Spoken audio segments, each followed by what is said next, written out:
Elliotte, a little bit later on in the podcast, we'll talk about all the hockey from Thursday night and all the news and the games from Wednesday as well, and talk about the weekend.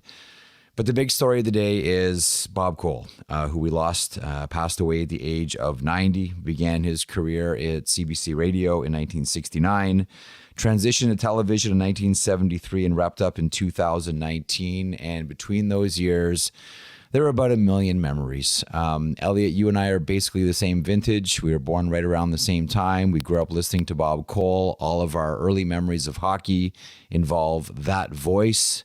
I had a chance on the radio show today to talk to a number of people: Harry Neal, Dick Irvin, Cassie Campbell-Pascal, Ron McLean, John Davidson, Mark Askin. I'm sure you've talked to plenty of people as everyone shares their stories and memories of Bob Cole, but I'll just open the floor to you. And by the way, great piece that you wrote at sportsnet.ca about Bob Cole. Your thoughts on the legend, or as Mark Askin calls him, the GOAT. Well, he is the GOAT. That's the true and the great nickname. He is the GOAT. Very emotional day, Jeff, as you can imagine, for a lot of people. And I think the great thing about Bob Cole was that it didn't matter if you knew him, like some of us in the business did, you felt like you knew him. Bob Cole was either a friend or a coworker, or he was somebody that was the voice of your lifetime. He described hockey to you. And even if you didn't know him personally, you felt you knew him because you knew one of his calls, or you knew everything is happening, or there was some catchphrase of his that you loved, or there was some great hockey moment that he described to you. So everyone felt like they knew him, regardless of if they did or they didn't. Got a note in the morning from someone saying that they were hearing things, asked around, not too much, but it was more like I wanted to make sure that people at our place who needed to know knew, as so they could be prepared for it in case it was true. I thought, Jeff, where the emotion really hit me was when we do our shows, any of the features that are done in advance, I never want to look at them. I want to react to them live. Now, not everyone's like me. Kelly likes to watch them in advance. Ron McLean likes to watch them in advance. Everybody has different rules. But for this one, I wished I had watched it in advance, because when we came on air at 7 o'clock for Lightning Panthers, and I saw that thing for the first time, and at the end it came up, Bob Cole, 1933 to 2024, I almost lost it. It was, I wasn't prepared for it, and just of seeing it. And, you know, in my family, Jeff, we've been through a lot with death. I was introduced to it at a very young age, so my skin got thicker at a very young age. But professionally, fortunately, you know, we haven't had to deal with that a lot with the people that we've worked with. So this was very new. And just there were some text chains that went around on Thursday, just from people talking about how hard it hit them. One, because like a lot of people, we loved Bob, but also you think about your work group and now could be affected. I think it was a very emotional day. There were some texts reminiscing. Like, the thing for me about Bob is the times with him, because the time of my life it was, those were some of the greatest days of my life. I arrived at Hockey Night in Canada. I was 33 years old. You know, it's such a, as you know, it's such an honor to work here, to help broadcast hockey to fans. It's the biggest stage in the sport. And Bob was a big part of that because we worked on the same broadcast teams quite a bit together. And like I said, I think for a lot of people who were part of this group, it was very emotional, very emotional. And I would also say, Jeff, there were people who kept closer with Bob than I did, and for them it was especially difficult. I share your feeling about experiencing death quite young in your family. I went through the same thing when my mother passed when I was quite young, and hockey hung in there with me at the darkest time of my life, and Bob Cole was that voice. And I was glad that on the panel on Thursday, Kelly talked about his experiences as a player and brought up the Easter epic. And it's one of those, where were you when? I can still remember exactly where I was. It's my friend's house party in Baby Point in the west end of Toronto. Everyone was downstairs partying, and I was up in the top floor watching that game, listening to the great call. And Kelly was recounting it on Thursday with you guys on the panel. And one of the things that really struck me was how lucky a lot of these hockey players have been. As I mentioned, Bob started at Hockey Night in 1973. Before that, he was at CBC Radio. Had a great call of 72, by the way, the Henderson goal. With all due respect to Foster Hewitt, Bob's call was better than Foster Hewitt's. But I thought about all the players and all those great moments. And one of the things that we tend to overlook or not think about is, in these great moments that these players have, they had someone who was just as great making that moment. You can have the greatest play in the world, and you just hope as a player that whoever's calling it makes it even bigger than it is. And I think all of us thought back to some of the great plays and the great calls. And on Thursday on the show, you mentioned the 76 game between the Red Army and the Philadelphia Flyers.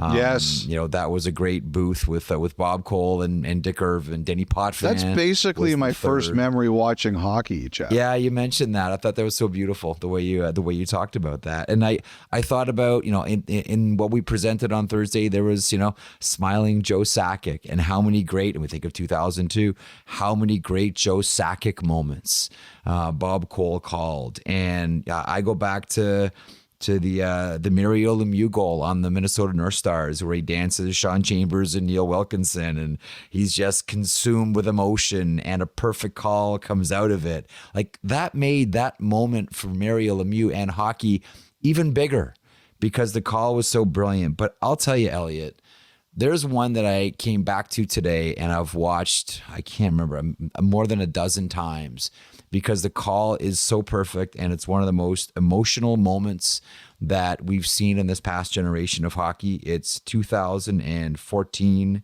It is the New York Rangers and the Pittsburgh Penguins. It's on Mother's Day. It's Marty St. Louis after his mother had passed away, and he scores that goal, and Bob Cole is, overcome with emotion. And then he says, "You've come through big time." And Elliotte, it is so perfect, wrapping in hockey and family and tragedy and grace and understanding and pride. And it all comes in like 6 words from Bob Cole. He was so economical and so perfect. And I think that sometimes, because I've worked booth a few times, and it's very, very hard.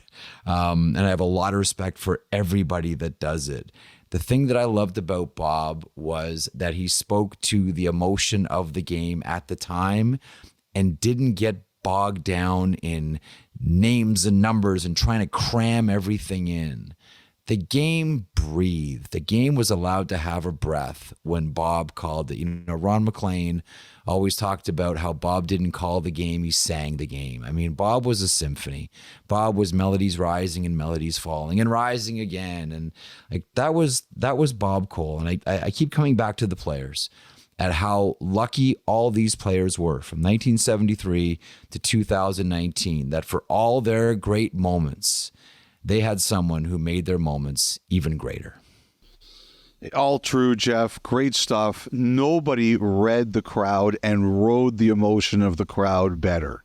And I would also say, God help you if you did one of 2 things. Mm-hmm. Number 1, gave him the wrong pronunciation of a player's name.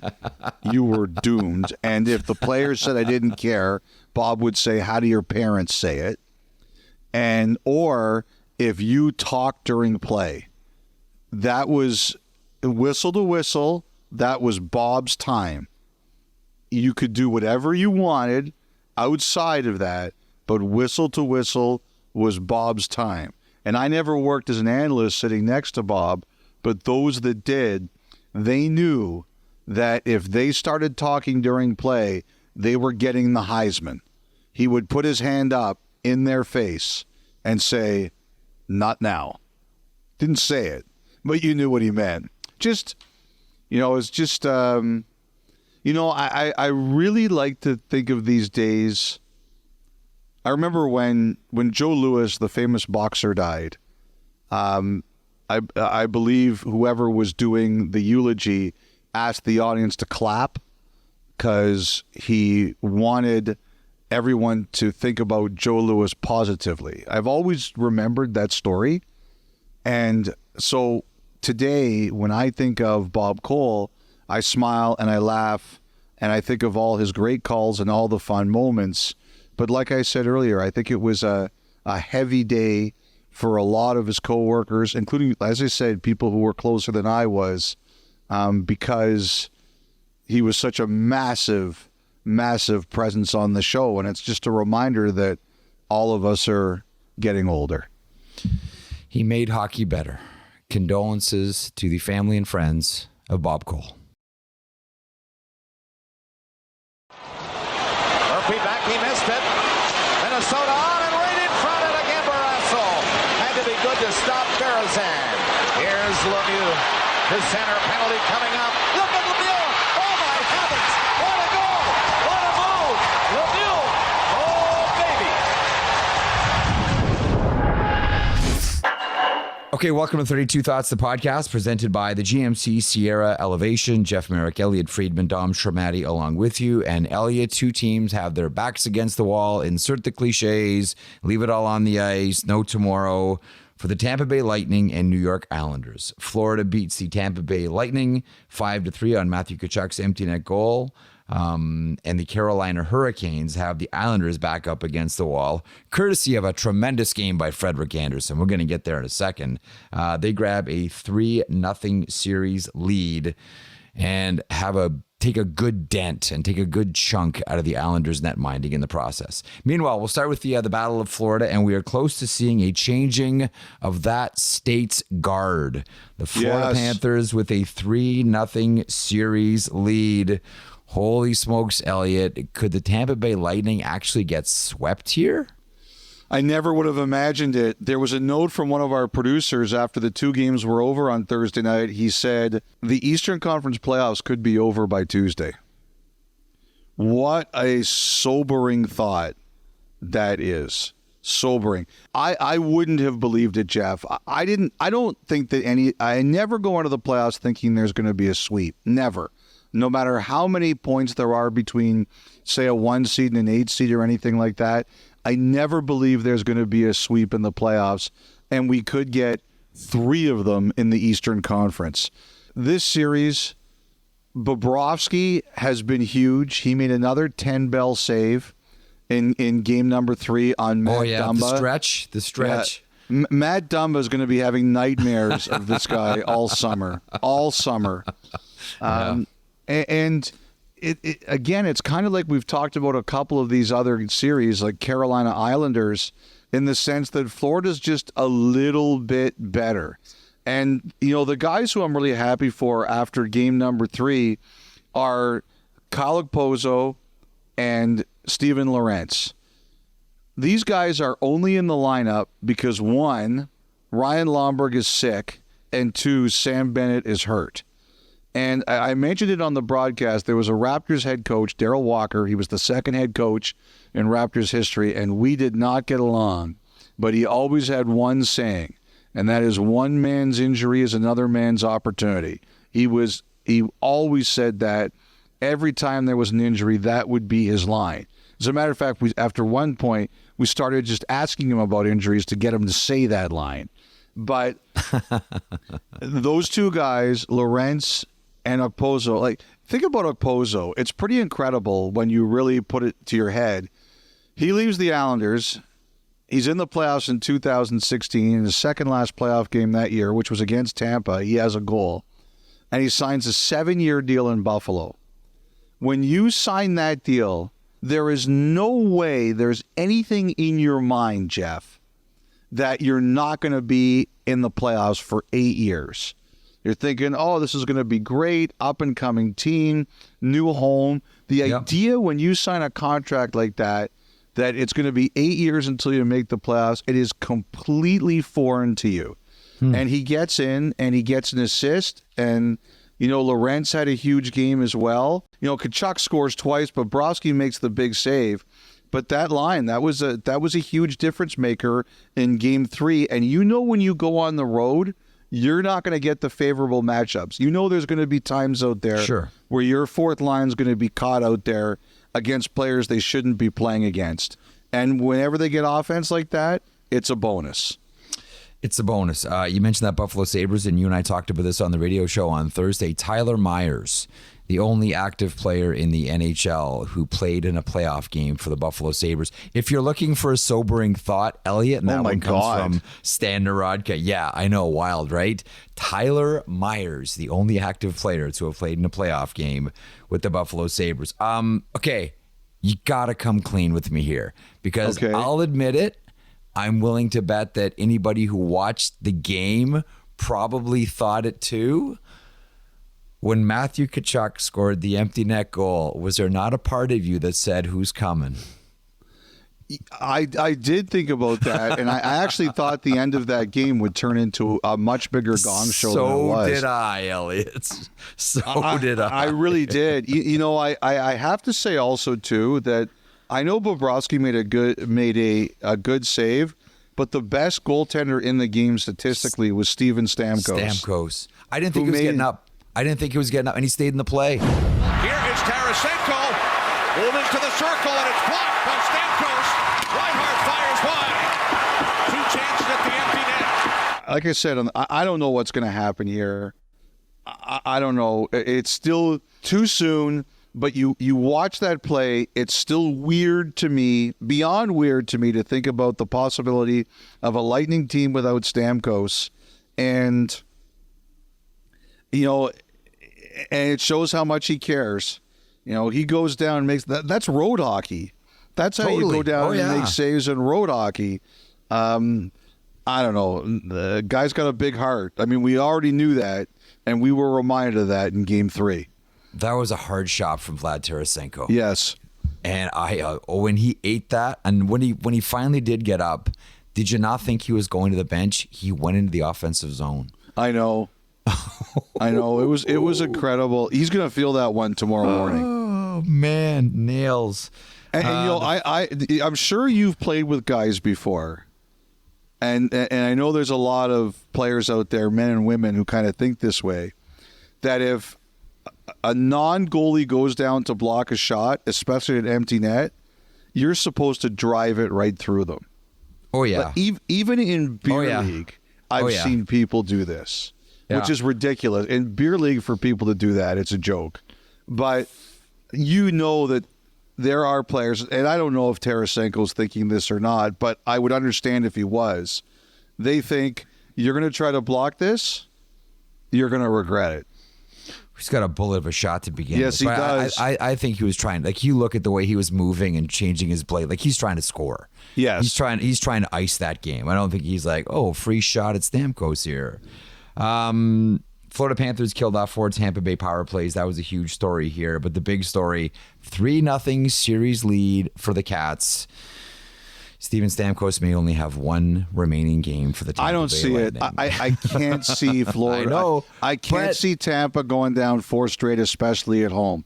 But a lot of my predictions this year could turn out to be very wrong, but I don't see it. I just don't see it. If I would have told you Florida was going to go up 3-0, what would you have said? I wouldn't have believed that either. Like I said, a lot of my predictions this year are atrocious. Okay, Carolina Hurricanes 3, the New York Islanders 2, and the star of this show was Freddie Anderson. Early, completely robbed Noah Dobson. And you think, wow, he can't do better than that. And then in the third, Alexander Romanov gets robbed by Freddie Anderson as well. And in between, Anderson, awesome. The Hurricanes chasing Ilya Sorokin, 3 goals on 13 shots. In comes Semyon Varlamov. Again, doesn't matter. 3-2 is the final score. And now the Islanders with their backs against the wall for each. I would say the most shocking thing for me about this game was Sorokin. There's a really good goaltender there, a potentially great goaltender there. Totally. But this is now a summer project for the Islanders. This is now a player that, and he's got one of the best teachers of all time. You couldn't get a better teacher than Patrick Waugh. But this is now a goaltender who you have to say, Ilya, this is Varlamov's net for as long as we're going to go here, and you're going to work on your game in practice. And that's all you can do. Or even before practice, you go out there with no pucks and work on your net. 2 of those goals, the second goal and particularly the third goal, were rough. You can't have any issue with Waugh pulling him when they did. But it's been shocking to me.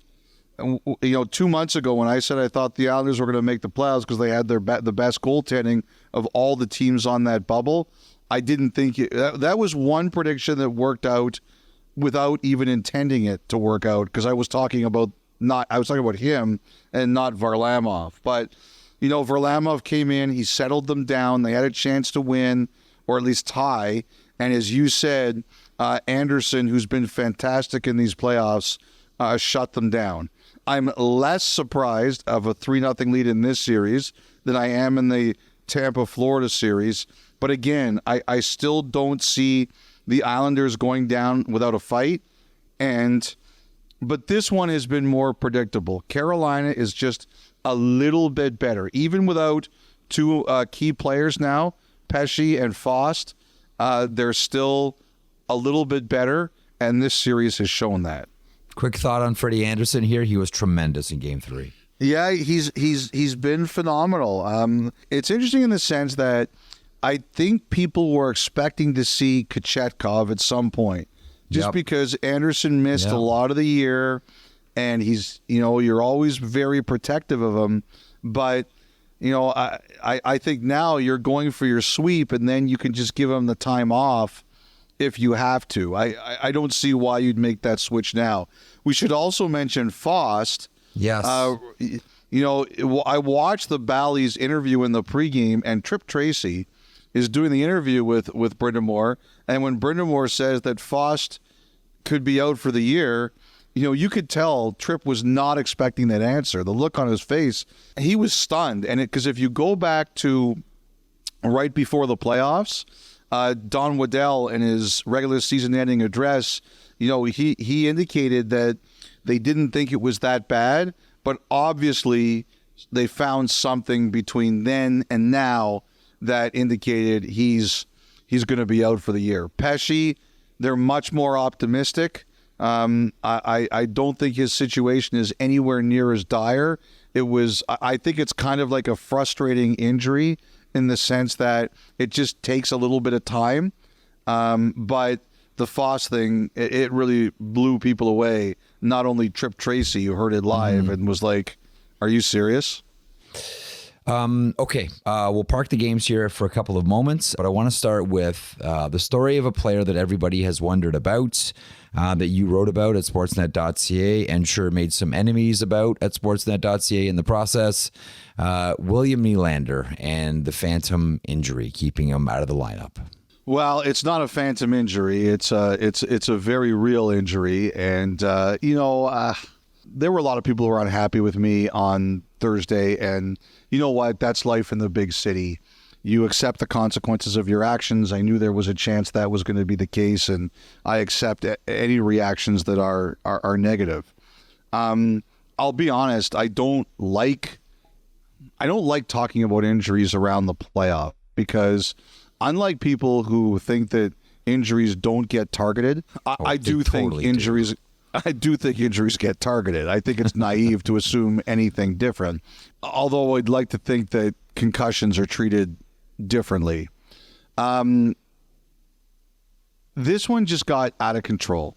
It just got out of control. And I just think that the amount of scrutiny on this particular situation squeezed it out. And the thing about Nylander is fortunately I don't have a migraine issue, but there were a lot of people that do. Like I do think one thing that happened on Thursday is after the story came out, it definitely changed a lot of people's perception on what was going on. Whether or not the Maple Leafs intended for this to happen, and I'm pretty sure they didn't, the way it was handled turned it into a much more clumsy story than it needed to be. And I think now that there's some clarity on what he's dealing with, I think there's much more understanding of what the situation is. Now, let me just say that I still don't think, as I wrote it, that the Maple Leafs were exactly sure what the cause of it was, but everybody kind of knew what the outcome is, and that was he was dealing with migraines. So we'll see if he's able to play on Saturday for game number 4. I know there's a lot of hope he will be, but like I said, it's been difficult for them to get a handle on what they're dealing with. But I think at the very least, people have a better understanding of this now. And I just think there was a lot of skepticism, and it was undeserved, whether people thought he was suspended or people thought he was more interested in going for 100 points than playing in the playoffs, which to me is, quite frankly, ridiculous. I just think there's a better understanding of what he's dealing with now. Okay, so we'll stand by and we'll get to the Boston-Toronto series here coming up in a couple of moments. Elsewhere around the NHL, David Quinn fired as head coach of the San Jose Sharks. Mike Grier, general manager, firing him 2 days ago. Your thoughts on this one? So far, the assistants, Elliotte, still remain. So Ryan Warsofsky, Brian Wiseman, Scott Gordon still remain with the team. This is, look, Jeff, I think everybody has kind of a unanimous reaction to this. And that is that, what did you how expect? could you have expected anyone to do better? Yeah. And I think Mike Grier acknowledged that. I think the biggest surprise about this situation was that when Mike Grier came out last Saturday and said, hey, we're still evaluating the coaching staff, and indicated that they might not be back, I think it caught people in that staff by surprise. I haven't spoken to anyone there yet. I tend to try to give people like a little bit of room before reaching out and wishing the best or asking for comment or anything like that. But I have heard that was a thing. Like it kind of caught them a bit by surprise. But I have heard it caught them a bit by surprise.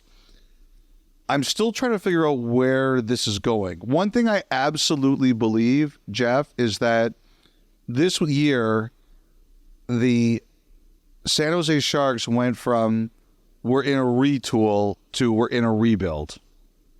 And I kind of wondered if that resetting the clock put Quinn in a bad spot. And that's one of the things I wonder here. Like they were just like, no, we've got to start all over again. I also wondered if there's someone specific they're talking about. I know some people have wondered if they're looking about someone young like David Carl.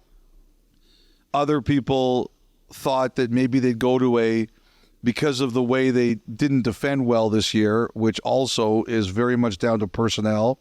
They could be talking about like a Todd McClellan reunion, someone who teaches a strict 1-3-1 that maybe teaches them how to play. I had some other people who said to me, Jeff, they wondered if Ryan Warsofsky, who you mentioned a couple minutes ago and was a hot young coaching prospect a couple years ago, could be in line for this. So like I'll admit I'm still wrapping my head around it and trying to figure out where the Sharks are going here. But there's no question that people were surprised because A, Quinn didn't seem to indicate that they were thinking that way. And B, people looked at it and said, Scotty Bowman wasn't winning this year. So we'll see. I wonder, one of the things I also wonder here, and this is just my own feeling, is I wonder if they're waiting to find out, do we win the lottery, see if we get Macklin Celebrini, and pick our coach then. Interesting. So the lottery is supposed to be, I think, May 6th or 7th. So part of me wonders if this is going to be, let's see if we get Celebrini, and if the answer is yes, is there a kind of coach we're going to need to help bring him to the NHL? One thing really quietly, I know a lot of people checked out on the San Jose Sharks this year when it became obvious that this was going to be the Celebrini Bowl for them. But if you try to look for some types of positives, and I mentioned the assistant coaches a second ago, San Jose's power play, technically it was 21st in the NHL. And when you consider the personnel, that's remarkable. But if you look from February on, starting February 1st, they were at 25%, which when you consider that personnel, now that's Brian Wiseman. He handles the power play here. Again, it hasn't got a lot of attention because a lot of people kind of checked out. But even considering the personnel, and sometimes they had to run 5 forwards on their power play because bluntly they didn't have a defenseman to handle the power play up high. But Wiseman did a really good job with that power play. If we're looking for some types of positives here from the San Jose Sharks. Well, you're a positive guy. Oh yeah, you know me. Sunshine lollipops. That's all me. Elliotte, speaking of coaches, Ottawa. Yeah, I have people just telling me to watch Craig Berube there. Bruce Garriock reported Dean Evison had been interviewed, which makes perfect sense. But I've had a couple of teams tell me they think that Ottawa really likes Berube, and they believe I can't prove it. Nobody's saying anything, but they believe they've already interviewed him. So we'll see where that goes. You know who I can see really liking Berube? Who's that? Brady Tkachuk. Well, there's a lot of history there, right? Yes, it's obviously. It's the St. Louis Mafia. Totally. All right, we'll see where that decision heads. I also think David Carl has had maybe 2 already. Louis, I suspect 1. Yeah, but I think there's others. There's others. He said, if you're going to make it worth my while, you got to really make it worth my while. If you catch my drift, because he's got a great spot right now. Okay, question for you. Does this sound like someone who's going to stay where he is? Quote, "This past year gave us memories we'll never forget." Is that Patrick Kane signing off from the Detroit Red Wings, thanking teammates and coaches and fans, and then saying, quote, "This past year gave us memories we'll never forget"?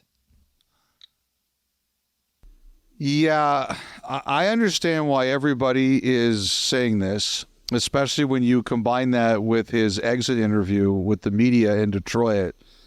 I had people tell me, do not read too much into this, but I understand why it's hard not to. Look, I had one Red Wings fan. They sent me a DM. I've been reading my DMs a lot more this week. Which is not always a good thing because, some of you are just, very nasty. But the one person said to me, are you drunk talking about Steve Yzerman in term? Dylan Larkin got 8 years. Well, Dylan Larkin's your captain. He'll give Raymond 8 years. He'll give Sider 8 years if they have to. Anybody goes, yeah, well, he gave Cop, I can't remember, 4 or 5 years. Comp for 5 years. Gave Sherrod 4 years. I said, all of this is true. But, DeBrincat got 4 years in the prime of his career. Yzerman is careful with term. He just is. And Patrick Kane said it out loud. Term is important to him. And we've talked about how he wants this last 12 months of a whirlwind to end. He wants some stability. I can see Yzerman just being very careful with that. And again, I was just told not to jump to any conclusions yet. Now, I recognize what is true tomorrow might not be true today, and all of this can change. But again, I was told, don't jump to conclusions yet. Well, that's no fun. Yes. Like I said, Jeff, it's hard not to. It's based on the answers in the tweet. I get it. The other thing too is like Kane was good. He was really good. Think of all the really big moments. good. Think of all the big moments he had for the Red Wings this year. I mean, a lot of this, the night in Chicago was just brilliance. But think of the moments down the stretch. He was fantastic. Maybe really this is the world's greatest pressure tactic. We are going to find out if the mob can get to Steve Yzerman. I mentioned Chicago a second ago. Alex Vlasic. We've both gushed about him. Yes, good player. Numerous times. Really good defenseman. 6 years, $27.6 million, 4.6 on the AAV for the 22-year-old 6'6" defender. Someone said to me, I didn't see the contract, $8.5 million in bonus money in the first 12 months. It's a good structure. It's always hard to figure out what the sweet spot is for defenders. You know, he had 16 points this year in 79 games. Yeah, so he doesn't get the counting stats. That's irrelevant to me. He's still a good player, but those contracts are always harder to figure out because without the numbers, it's hard to make comparables. I look at it this way. I think it's a great deal for Chicago because it's not a ridiculous number, but it's a great deal for Vlasic because did you see that tweet that went around with his email? I'm sorry, I won't be able to finish my team project at BU because I'm going pro. And they're like, oh, good luck with that. Good luck with your hockey career. It was fantastic. I bet like a couple of years ago, he's not sure if he's going to be signing for $27 million. So it's a win-win-win.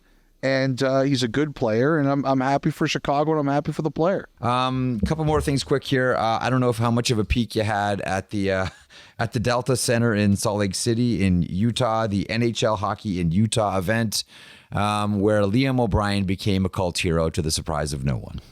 I liked a lot of stuff about this. I thought it was really well done. I feel that, just think about it a week ago, how upset some of these Arizona players were and how uncertain some of these Arizona players were. And, we had Ryan Smith on the pod and he talked about meeting them and taking them for golf. And then they went to Utah this week, like just the different feeling in that team in a week. Like Jeff, it's been a week since this happened. Yep. And how much of a different feeling is there around the league? I knew we were really going somewhere when Bettman was making jokes at the Utah media conference about how much nicer it is to have a solid arena situation, right? He has hit an early home run. One of the things I've tried to do here is the agents met in Toronto this week on Tuesday, and I asked them, are you guys aware of any situations where any of these Arizona players are still unhappy? And they said no. And I checked again after the trip to Utah on Wednesday, and they said and people told me no. And there obviously could be someone. I don't speak to everyone, and you're at the mercy of the information you get. But it seems as if he's answered all the questions. I love the event. I thought it was really cool. I thought the fans of Utah came across extremely well. I thought each player individually introducing themselves, including Liam O'Brien, Spicy Tuna, was a very nice touch. It reminded me of a college pep rally. Oh, we're playing our homecoming game tomorrow. Big game against State. Like that scene in Revenge of the Nerds before they're playing their big game at the end of the movie. It was excellent. And, at the end of the day, a lot of this is supposed to be fun, and that looked fun. It did. And you go back to Liam O'Brien as well. I thought that was a great bit of business for Liam O'Brien, who is an unrestricted free agent come July 1st. And he just became the early darling for NHL Utah. Well done, Liam. He could sell Bitcoin after this. He should be a Bitcoin salesman. People would buy Bitcoin off of Liam. I don't know if someone told him to do that, or he just said, you know what, I better ingratiate to myself to. They love him. This crowd quickly. They love him. Whatever it was, Liam, you're the smartest guy there. Mission accomplished. Yes, well done. That makes things easier for Andrew Maloney, his agents. Block 2 is coming up, Montana's Thought Line, and then we'll get into the games from Wednesday and preview the weekend. Back in a moment. Listen to the 32 Thoughts podcast ad-free on Amazon Music, included with Prime.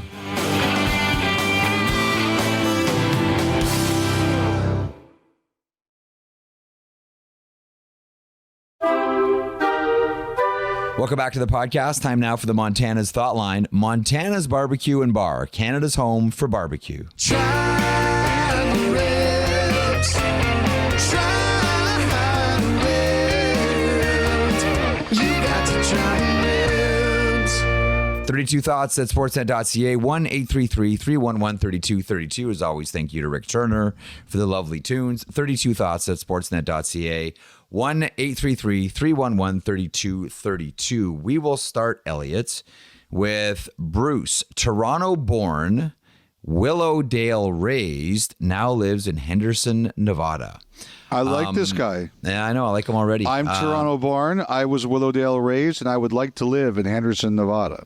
And once a year at the NHL Players Tour, we get to hang out in Henderson, Nevada, and it is a lovely, lovely place. Okay, knowing how much Jeff likes conspiracy theories and controversy, here's a question for you. I know the original Stanley Cup is in the bank vault at the Hall of Fame. Actually, the original cup itself is in the Hall of Fame. We're going to get there in a couple of seconds. The original bowl was retired in 1960. That is in Lord Stanley's vault at the Great Hall of the Hall of Fame.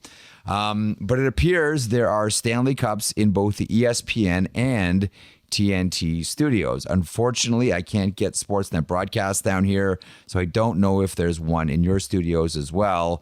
So just how many Stanley Cups are there? I think I know of two. One that has mistakes in the spelling of names and a copy where corrections were made. First of all, I was on breakfast television last week and the cup was there and I was disappointed to find out, and it happened some time ago, so maybe I should pay attention, that the ring that has Jacques Plante's name spelled incorrectly 5 times is now off the Stanley Cup and is on the wall at the Great Hall. So no longer can we point to all those Montreal Canadiens wins where Plante's name is spelled incorrectly 5 times. There are 2. And when I read this question, I texted Phil Pritchard from the Hockey Hall of Fame. And he said they were at ESPN today, which would be Thursday, and TNT the day before. Sportsnet last week, New York earlier this week. Only one that is on the road. The one that you're seeing that's on the road, that's the one the players win. Pritchard is right now, I believe, in Nashville, going next to Chicago, and then Montreal next week. So when the cup travels, there's another cup on display at the Hockey Hall of Fame. But the ones that you see on the sets, the Sportsnet one, TNT, ESPN, that's the one the players win and celebrate with. And at times, Elliotte, dent. Yeah. And in Phil Bork's case, take apart with screwdrivers. So there's a couple of them. Here's one. That's a good question. That is a very, very good question. Lincoln from Miami, Manitoba. Hi, everyone. Fairly recent listener to the podcast, but now I can't get enough. Love the content you guys put out. Keep up the great work. Thank you, Lincoln. Thank you Question for joining. For the show. Yes. Glad to have you aboard. The Lindy Ruff hiring by the Sabres got me thinking. Has a new coach ever kept the previous head coach on staff, presumably as an assistant coach? Maybe they've worked really well together in the past, for some example. Thank you for your time, and go Jets, go. We have an example of that in the NHL right now. We do? We do. But it's kind of a technicality. Oh, my God. I was going to say, how did I not realize that there was something like this right now? I was like, I'm the dumbest guy alive if there's something here I'm missing. Okay, what's the technicality? Derek King was interim, and then Luke Richardson got the job and kept him on as an assistant. Okay. You know what? That's pretty good. I have to say, Jeff, I wouldn't have thought of that because, King was interim and not the head guy. I'm practically insulting Derek King. This is unintentional. I don't want it to come out as bad as it's sounding, but I wouldn't have guessed that one. I really wouldn't have. So that one's right under our nose, hiding in plain sight. Very good. The other couple, and maybe you can fill in the blanks here too. Wayne Cashman with the Philadelphia Flyers. Okay. Was the head coach for 1 year. This would have been, I think, 96, 97. I think even by his own admission, talked about how he was overwhelmed by it. Yes, I remember this now that you're mentioning it. Demoted to an assistant. Well, I don't think he was demoted. Not demoted like we're punishing you. I think he wanted to get demoted to the assistant when Roger Nilsson came in 97, 98. So I think he was only the coach for 1 year with the Philadelphia, the head coach. You did some good research here. There's two more that I found. I'm sure there's Two more. With every answer here, I am looking dumber and dumber. No, there's one that, again, technically is true and not true at the same time. We're going to get there. But the other one that I want to get to is Lauren Mulliken with the Blackhawks. I remember. Was demoted. He was controversial to say the least. Yes, and got punched out by George McPhee in Columbus in an exhibition game. Yes. He was demoted when Bob Pulford took over as the head coach of the Chicago Blackhawks. That would have been 1999, 2000. Now the other one, Elliotte, let me know if this qualifies. Okay. Remember when Larry Robinson stepped down as head coach of the New Jersey Devils? I do. And then he took a break and he came back as an assistant. Under Lou Lamoriello, he wanted him to come back. Lou wasn't the coach, but I think does that count? Counts. Yes. Okay. 100% that counts. If that counts, then by my 10 minutes of research on this one, I've got four. I wouldn't have gotten any of these. I never would have remembered. You would have gotten. I know you love Larry Robinson, so I know you would have. But I wouldn't have remembered it. That one. I wouldn't have remembered it. I would have chided you into getting it. I think you would. I think you'd have given me enough hints. Yeah. One of those ones where you get 97 hints and then you get it right. I knew it all along. No, I wouldn't have gotten it. There are more, I'm sure. So if you want to send it along, please, we're only too happy to add. 32thoughts at sportsnet.ca is the way to get in by email. So send us either corrections or more of these examples as put forward by Lincoln in Miami, Manitoba. Lincoln, thanks for that one. Now, here's a special something that I think you're really going to like, Elliotte. Okay, this is from Roman in Salt Lake City. Okay? Yeah. Jeff, Dom, and Elliotte, I've been a U.S.-based Leafs fan for about 5 years, falling in love with the sport after, of all things, the Carolina Hurricanes beating the Leafs on that fateful day years ago with their own Zamboni driver. You're kidding. This is Roman from Salt Lake City. Roman, I am so... There's an oral history to be done here about you becoming a hockey fan on that day, but also becoming a fan of the team that lost that game. Yes. It's impressive. So the legacy of David Ayres grows. David Ayres growing the game. Good on you, David. In non-traditional markets, and now Salt Lake City has a team. Way to go, David Ayres. I've been basically what we just learned is without the Zamboni driver, Salt Lake City doesn't get the Coyotes. The butterfly flaps its wings in China. The butterfly effect. It's classic. It's classic.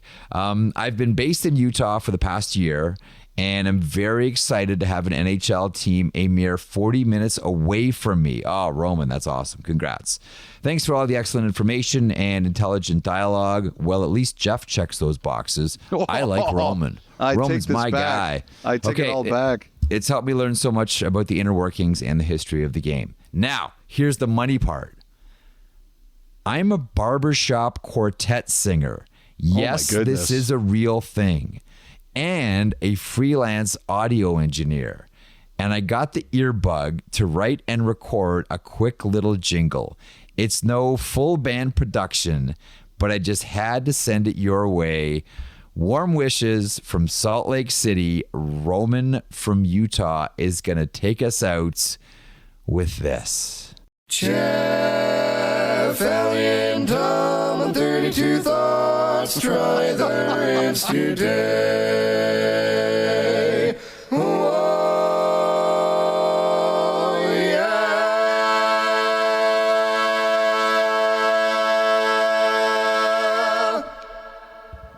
How awesome Oh is my that, goodness, Elliott? that is fantastic. Oh, Roman in Salt Lake City. Roman brought the NHL to Salt Lake City, and he brought the Barbershop Quartet to the 32 Thoughts podcast. The Montana Style Line, Montana's barbecue and bar, Canada's home for barbecue. We're back in a moment.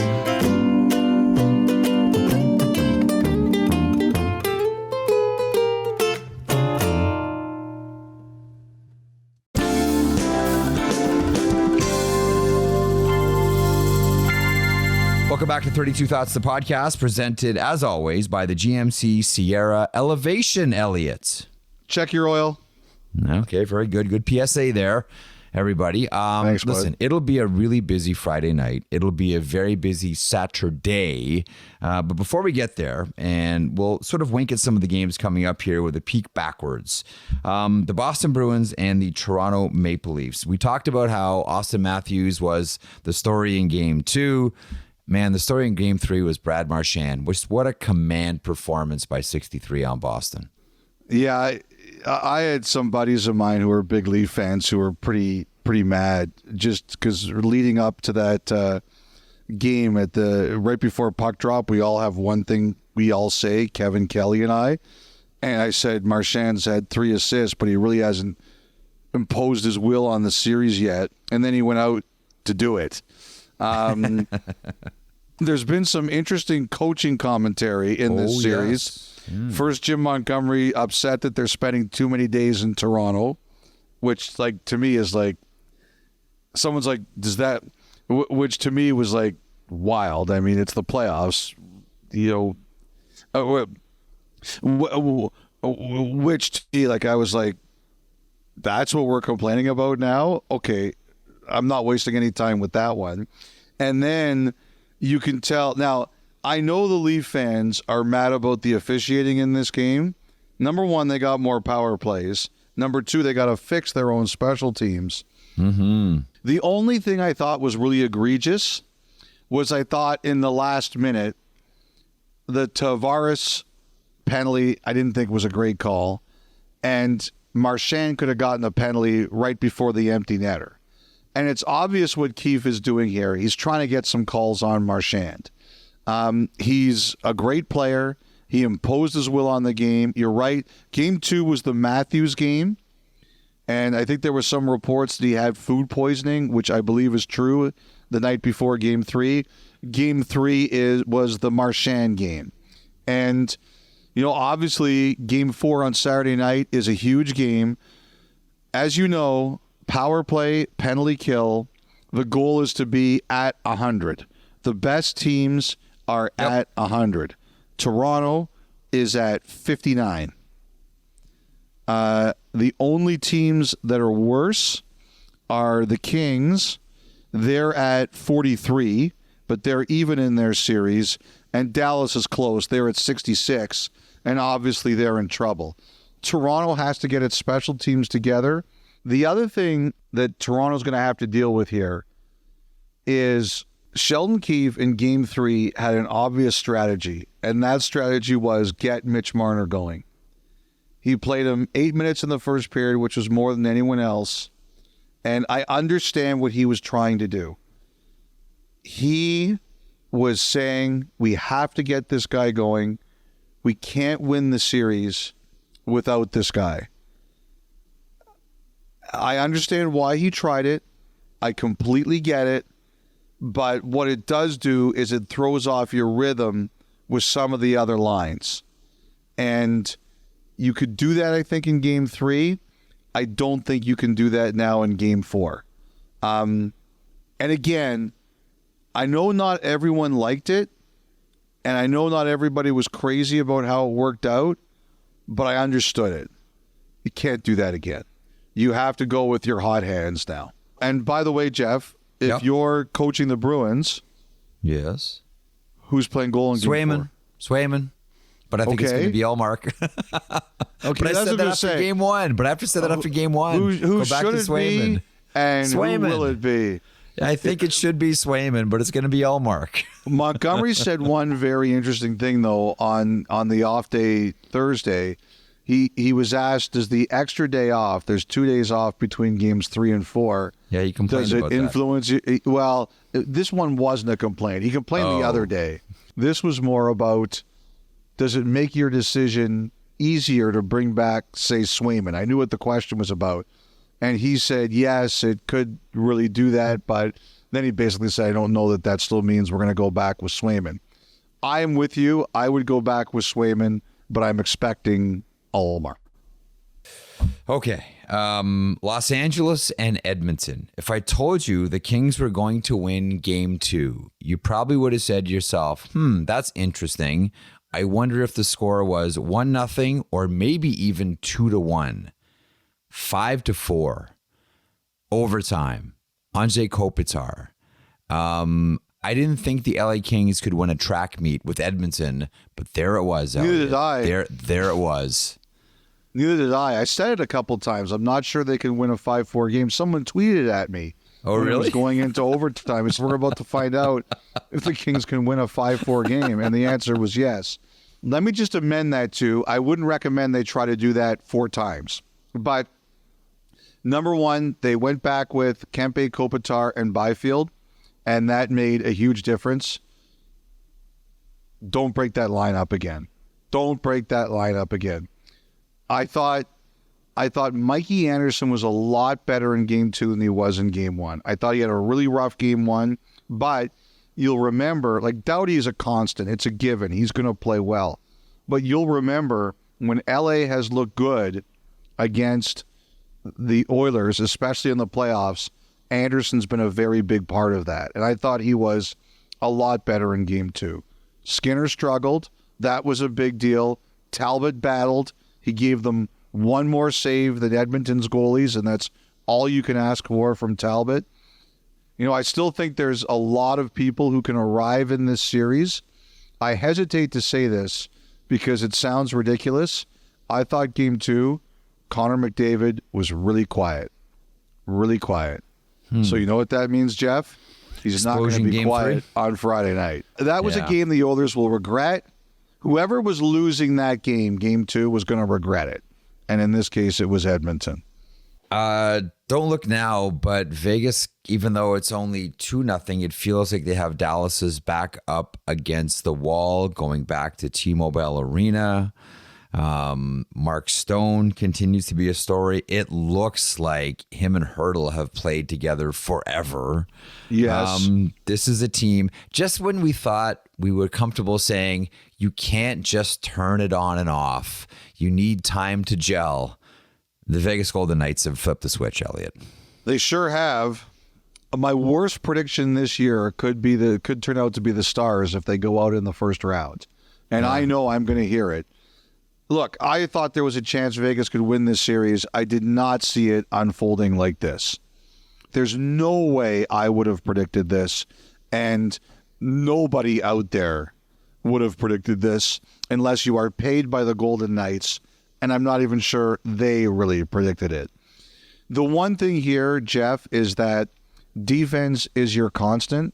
It's your effort, and Vegas does not cheat on defense.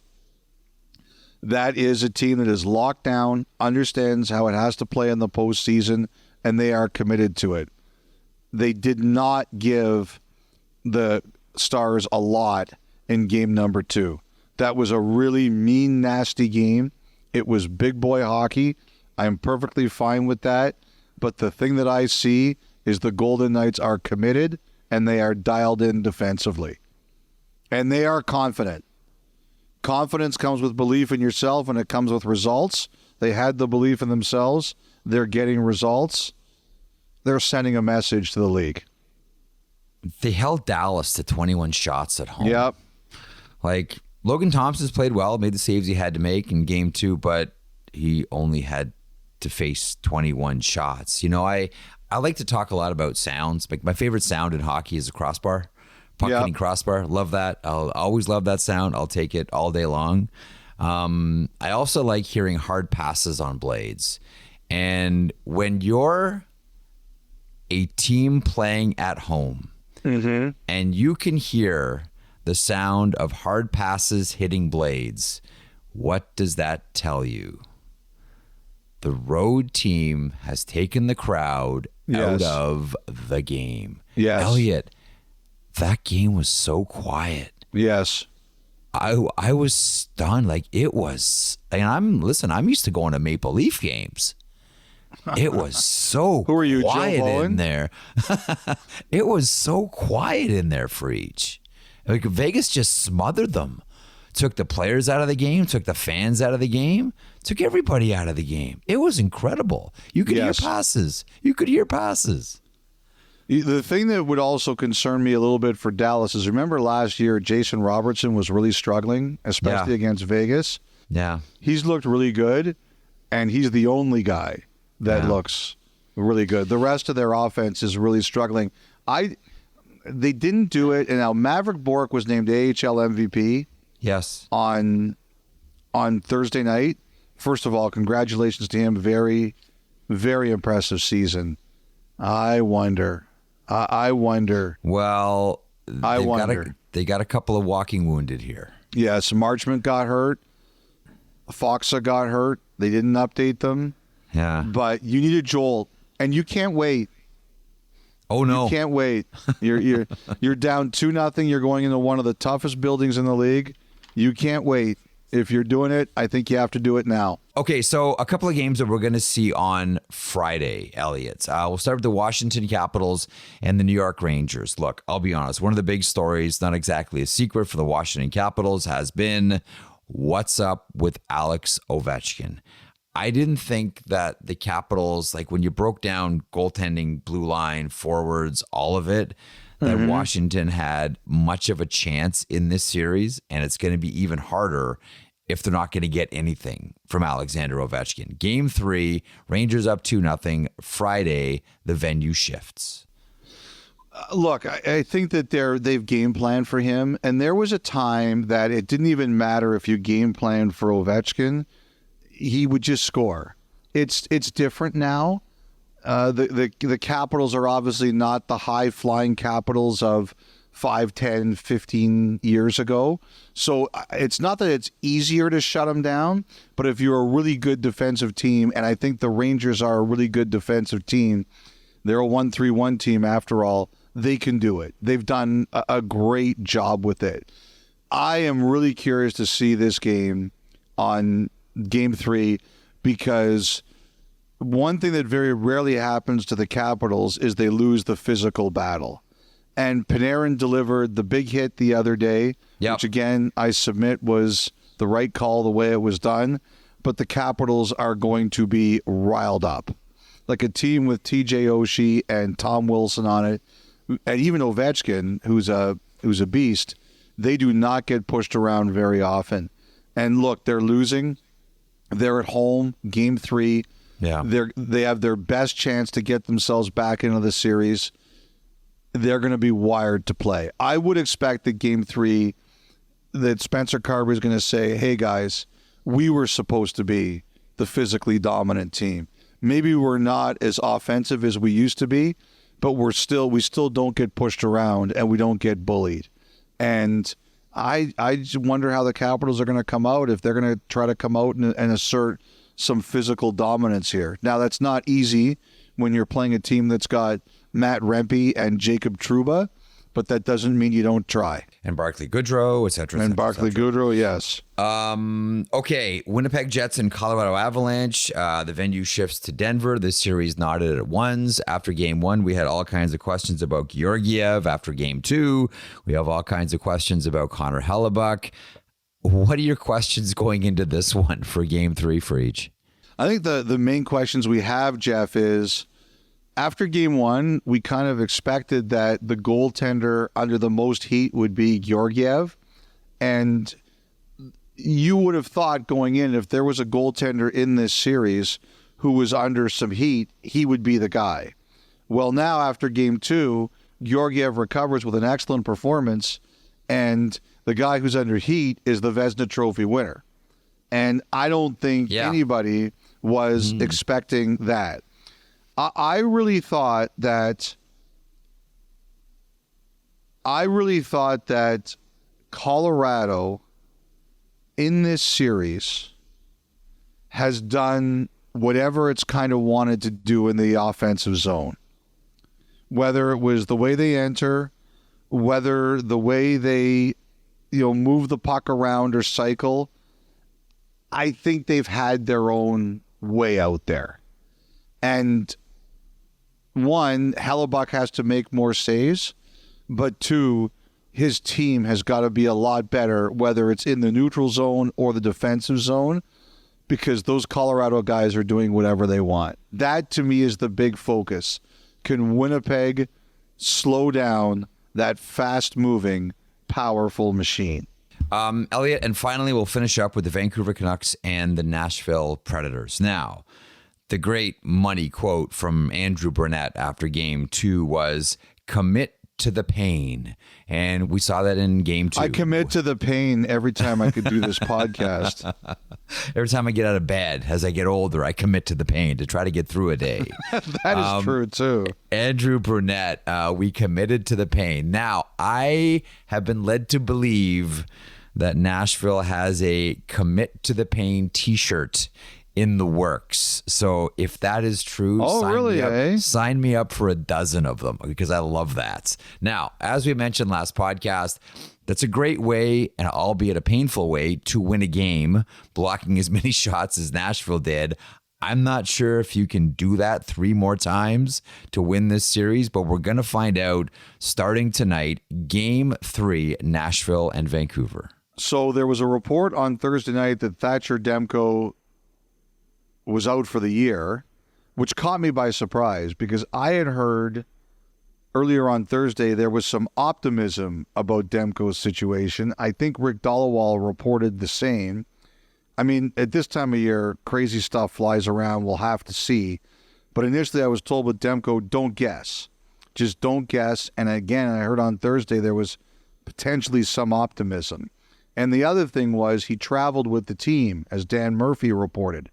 And the thing about that is you don't travel with the team if you're going to be out a long time, because then you're a distraction, or you need, either you've had a procedure done, which we're not expecting, or you're so badly bedridden or whatever that you just can't go. To be able to go with the team, that's actually a significant and good thing. So we'll see how this all plays out, but I'll just say that one caught me by surprise, because, like I said, I'd heard that there was actually some positivity there. But look, I mean, as you said, Nashville played a desperate game 2. Vancouver has to match that, and Pettersson has to produce. There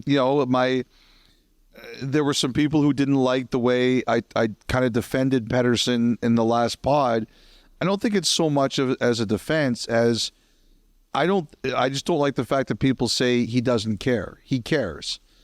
But he has to produce, and the thing that I would be hammering if I was Rick Tocchet is you have to be more aggressive. This is not the time of the year to be unselfish to a fault. You have to be aggressive. You have to be more selfish. You have to say, I've got puck. There is net. I am not being stopped going to the net. There were some things that happened in the last game I just don't think will happen again. I think a lot of those guys were trying to do 10 to 15% more than they needed to do because Demko got hurt. You know, go back to your identity, be who you are, and let the chips fall where they may. I really think that's one of the reasons that Vancouver lost that last game. This will be a crazy building. The Predators fans will be fired up. It'll be wild in there. Oh, yeah. Canucks, stay off Broadway, and we'll see where this goes. This is going to be a long series. Yeah. Hopefully so. This one's going to be a lot of fun. We've already had 2 great games. All right. Enjoy the action all weekend. Hope you enjoyed the podcast. Take a moment. Think about Bob Cole. Maybe go back and listen to some of the great calls. He made the game better for all of us. And again, this whole podcast dedicated to the memory of the great Bob Cole. We'll talk to you again on Monday.